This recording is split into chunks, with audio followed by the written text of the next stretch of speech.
Hi hello welcome back to our channel. నేను మీ సాజన. ఈరోజైతే ఒక మంచి రెసిపీతో అయితే మీ ముందుకు వచ్చేసానండి. అదే విలేజ్ స్టైల్ మటన్ కర్రీ అనమాట. ఎన్నిసార్లు చేసినా సరే విలేజ్ స్టైల్ అనేది అస్సలు బోర్ కొట్టదండి, అంతలా బాగుంటుంది. అలానే ఈ మటన్ కర్రీని ఇంట్లోనే ఈజీగా కుక్కర్లో ఇలా మెత్తగా ఉడికేటట్టు అయితే చేసేద్దాము. చాలా సింపుల్గా కూడా చేసేసుకోవచ్చండి, ఎక్కువ హైరానా కూడా పడనక్కర్లేదు. దానికోసం ముందుగా ఇక్కడ నేను 1/2 kg దాకా అయితే మటన్ తీసుకున్నానండి. ఈ మటన్ని నీట్గా అయితే ఆల్రెడీ వాష్ చేసేసాను. ఇంకా అందులో అయితే కొద్దిగా పసుపు, ఉప్పు, కారం అలానే కాస్త నూనె కూడా వేసేసుకొని ఒకసారి బాగా కలిపేసుకోవాలి. ఇలా మంచిగా కలిపేసుకున్న తర్వాత అంటే మనం వేసే స్పైసెస్ అన్నీ కూడా ఆ ముక్కలకి చాలా బాగా పట్టాలన్నమాట. ఇలా అంతా కూడా కలిపేసుకొని ఆ తర్వాత మూత పెట్టేసుకొని అయితే ఒక 10 నిమిషాలు పక్కన పెట్టుకోవాలి. ఆ తర్వాత మిక్సీ జార్లోకి ఒక రెండు స్పూన్ల దాకా ధనియాలు, ఒక స్టార్ పువ్వు, అలానే ఇలాచి, దాల్చిన చెక్క, లవంగాలు, అలానే ఒక 2 టేబుల్ స్పూన్ల దాకా జీడిపప్పుని కూడా వేసుకోవచ్చు. మీ దగ్గర ఉంటే గసగసాలు కూడా ఒక స్పూన్ దాకా వేసుకోవచ్చండి. ఆ తర్వాత ఒక స్పూన్ దాకా అయితే జీలకర్ర, ఎండు కొబ్బరి ముక్కలు, అలానే కొన్ని మిరియాలు వేసుకొని ఇలా కోర్స్గా ఒకసారి బ్లెండ్ చేసుకున్న తర్వాత అందులో నీళ్ళని పోసుకొని పేస్ట్ లాగా అయితే మంచిగా ప్రిపేర్ చేసుకొని అయితే పక్కన పెట్టేసుకోవాలి. ఆ తర్వాత ఈ మిక్సీ జార్లో ఇంకొద్దిగా వాటర్ వేసుకొని ఇంకోసారి మిక్సీ చేసుకున్నామంటే అందులో ఉండే పేస్ట్ కూడా వచ్చేస్తుంది.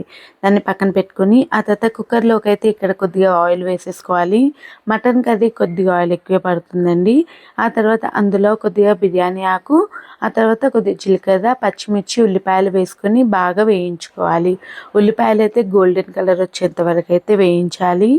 ఇలా గోల్డెన్ కలర్ వచ్చిన తర్వాత అందులో అయితే ఫ్రెష్గా నూరి పెట్టుకున్న అల్లం వెల్లుల్లి పేస్ట్ అయితే వేసుకున్నామంటే మన టేస్ట్ చాలా బాగుంటుంది. ఇలా వేసుకుని అల్లం వెల్లుల్లి పేస్ట్ వేసాం కదా, ఆ పచ్చివాసన అంతా పోవాలన్నమాట. అంతలా ఫ్రై చేసుకోవాలి.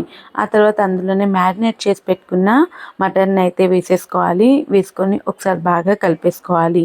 మనం వేసుకున్న ఆ నూనెలోనే మొత్తం అయితే ఇలా అయితే ఫ్రై చేసుకుంటూ ఆ పచ్చివాసన పోయేంత వరకు అయితే వేయించుకోవాలి. మీకు కావాలి అంటే ఇంకాస్త నూనె అయితే వేసుకోవచ్చండి.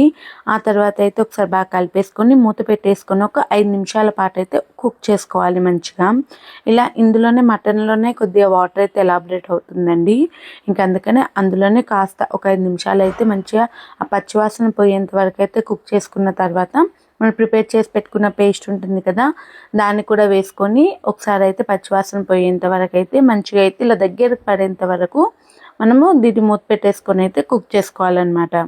ఇలా ఇంకా దగ్గరికి వస్తుంది అని అనుకునేటప్పుడు ఇంకా మనం కావాల్సినంత గ్రేవీకి తగ్గట్టు అయితే వాటర్ని అయితే యాడ్ చేసేసుకోవచ్చు. దానికి ముందు కాస్త అయితే కొత్తిమీర, పుదీనా వేసుకున్నాము అని అంటే మనకి మటన్కి చాలా మంచి ఫ్లేవర్స్ అయితే వస్తాయండి. మస్ట్ అండ్ షుడ్గా అయితే పుదీనా వేసుకోవడం అస్సలు మర్చిపోకండి, అంతలా బాగుంటుంది. ఒకసారి ఇంక 2 వేసేసుకొని బాగా కలిపేసుకున్న తర్వాత మీ గ్రేవీకి తగ్గట్టు అయితే వాటర్ని అయితే వేసుకోవచ్చు. ఇంకా మటన్ కూడా ఉడకాలి కాబట్టి కొద్దిగా ఎక్కువ వాటర్ అయితే పడుతుందండి. ఇలా వేసుకొని ఒక 5 నుంచి 6 విజిల్స్ అయితే వచ్చాయన్నమాట నేను తీసుకున్న మటన్కి. మీరు ఒక ముదురు మటన్ ఏమైనా తీసుకున్నారు అంటే మాత్రం కొద్దిగా కాస్త టైం ఎక్కువనే పడుతుందన్నమాట. ఇలా అయితే గ్రేవీ అయితే వచ్చింది. ఇది ఇంకొద్దిగా చల్లారిందంటే ఇంకా కొద్దిగా థిక్ అవుతుందండి, అందుకే నేను ఇక్కడికి వదిలేసాను. చూసారు కదా, మటన్ చాలా మంచిగా ఉడికిపోయింది. ఇలా దగ్గరికి వచ్చేస్తే ఇంకా దింపేశారు అని అంటే మీ కర్రీ అయితే రెడీ అయిపోతుందండి. చాలా ఎమ్మీగా ఉంటుంది. మటన్ అస్సలు తొందరగా ఉడకదు అనుకునే పని లేకుండా చాలా ఈజీగా ఇలా అయితే ఒకసారి ట్రై చేయండి.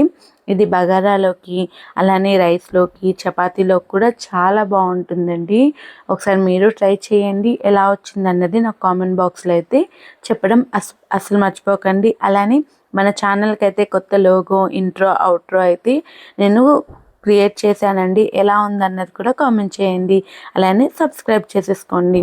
Thank you all. లాస్ట్లో 2 వీడియోలు పెట్టాను, చూడడం మర్చిపోకండి.